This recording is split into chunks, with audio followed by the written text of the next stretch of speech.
கர்த்தராகிய இயேசு கிறிஸ்துவின் நாமத்திற்கு மகிமை உண்டாவதாக. கர்த்தருக்குள் பிரியமானவர்களே, இந்த நாளுக்கான சிந்தனை பகுதியை நாம் கொஞ்ச நேரம் எடுத்து சிந்திச்சு பார்க்கலாம். கிறிஸ்தவ வாழ்க்கையில் நமக்குன்னு நியமிச்சிருக்கக்கூடிய ஓட்டத்தில் பல உபத்திரவங்களை சந்திக்க வேண்டிய காலகட்டத்தில் நம்ம வாழ்ந்துட்டுருக்குறோன்னா அது மிகையல்ல. இன்னும் வரப்போகிற காலம் இன்னும் கொடியதாக இருந்தாலும் அதை குறித்து ஆச்சரியப்பட வேண்டியதே இல்லை. ஆமாங்க, நாட்கள் கடைசி காலன்றதை தெளிவாக நமக்கு காட்டுது. விசுவாசத்துக்கு எதிராக செயல்படக்கூடிய சாத்தானுடைய வல்லமையான செயல்கள் அதிகரிச்சுக்கிட்டே இருக்குது. நாட்கள் கொஞ்சோன்னு அவன் அறிஞ்சிருக்கிறதுனால அவன் அதிவேகமாக செயல்படுறான். நாம் தேவனை ஆராதிக்க முடியாதபடியும் சுவிசேஷத்தை சொல்ல முடியாதபடியும் பல தடைகள் உருவாக ஆரம்பிச்சிடுச்சு. தனிப்பட்ட கிறிஸ்தவ வாழ்க்கைன்றது இன்னும் சவாலுக்குரியதாக இருக்க போகுது. ஒருவேளை இப்போ இருக்கக்கூடிய சுதந்திரமும் இந்திய தேசத்தில் பறிப்போகக்கூடிய நிலை நமக்கு வரும்னா நம்ம எப்படியாப்பட்ட விசுவாசத்தோடையும் தைரியத்தோடையும் இருக்கணுன்றத இன்னைக்கு நேரம் எடுத்து சிந்திப்போம். 1908 வருஷம் திபெத்துக்கு 19 வயசுள்ள இளைஞனா ஊழியம் செய்ய போனார் சாது சுந்தர் சிங் அவங்க. திபெத்தில் புத்த மதமே பிரதானமாக இருந்ததுனால அந்த மதம் நலிஞ்சு போயிடக்கூடாதுன்றதுக்காக பிற மத மிஷினரிகள் திபெத்துக்குள்ளே நுழையக்கூடாதுன்னு கடுமையான சட்டம் ஒன்று இருந்துச்சு. இருந்தாலும் துணிஞ்சு அங்கே போனார். ஒரு முறை லாசா பட்டணத்துக்குள்ளே நுழைஞ்சார். அந்த மக்களிடையே சுவிசேஷத்துக்கு வரவேற்பு இல்லை. அவங்க சுந்தரை பிடிச்சு அந்த ஊர் பிரதம லாமாக்கிட்ட கொண்டு போய் சேர்த்தாங்க. அனுமதியின்றி ஊருக்குள்ளே நுழைஞ்ச குற்றத்துக்காகவும் வேற மதத்தை பிரசங்கித்த குற்றத்துக்காகவும் லாமா அவருக்கு மரண தண்டனை விதிச்சார். திபெத்தில் மரண தண்டனை கொடுக்கக்கூடிய முறைப்படி சுந்தர் ஒரு கிணற்றுக்கு அருகில் கொண்டு செல்லப்பட்டார். அவருடைய உடைகளை உறிஞ்சிட்டு எலும்பும் குப்பையும் நிறைஞ்ச இருண்ட கிணற்றுக்குள்ளே தூக்கி எறிஞ்சாங்க. விழுந்த வேகத்தில் வலது கை தோள்பட்டையில் அடிபட்டு மயக்கமானார். மயக்கம் தெளிஞ்சு எழுந்தப்போ எங்கேயும் இருளாக இருந்துச்சு. இவருக்கு முன்னாடி இந்த கிணற்றில் எரியப்பட்ட பலருடைய அழுகிய மாம்சமும் எலும்புகளும் எங்கும் நிறைஞ்சி தாங்க முடியாத துர்நாற்றம் வீசுச்சு.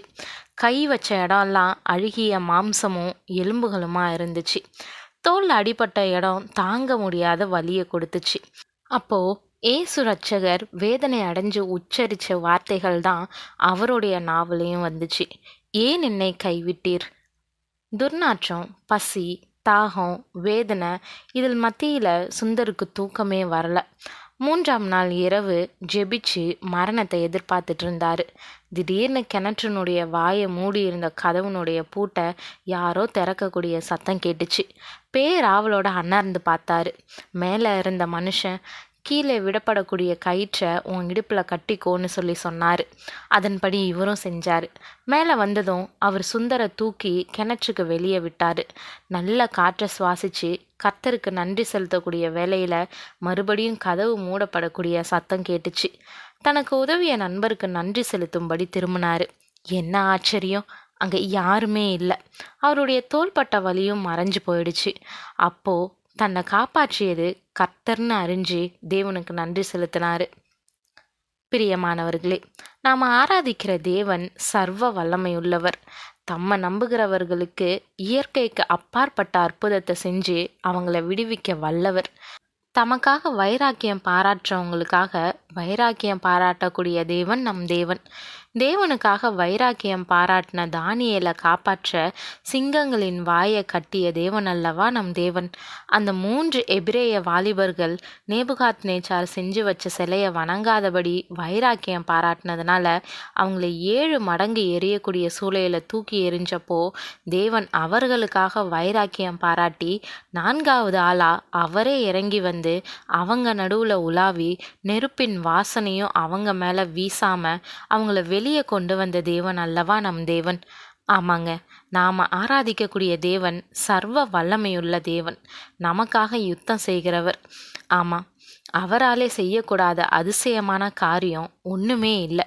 அவரை ஆராதிக்கிற நாம நிச்சயமாக பாக்கியவான்கள் தான்.